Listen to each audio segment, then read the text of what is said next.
Speaker, the Prime Minister of the State of Israel. Israeli Prime Minister Benjamin Netanyahu was met with standing ovations at his address to a joint session of the U.S. Congress on Wednesday, while outside, Capitol Police deployed pepper spray on protesters opposed to the visit by the foreign leader. America and Israel must stand together.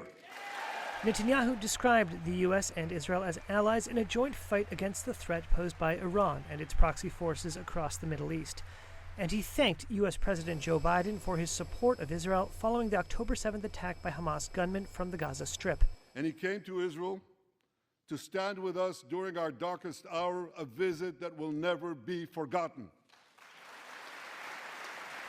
But 10 months after that attack, in which the Palestinian militants killed 1,200 people and took more than 200 hostages,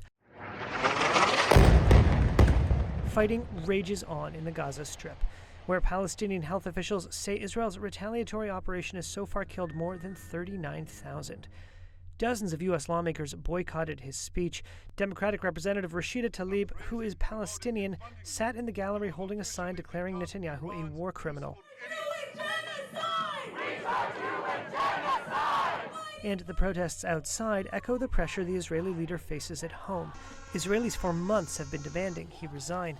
Others are urging him to secure the release of more than 100 captives still believed held in Gaza.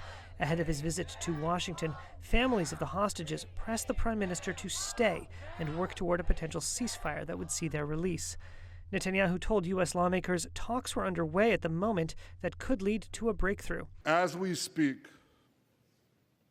we're actively engaged in intensive efforts to secure their release, and I'm confident that these efforts can succeed. Some of them are taking place right now. And he also described his end game after fighting had concluded. Gaza should have a civilian administration run by Palestinians who do not seek to destroy Israel. That's not too much to ask.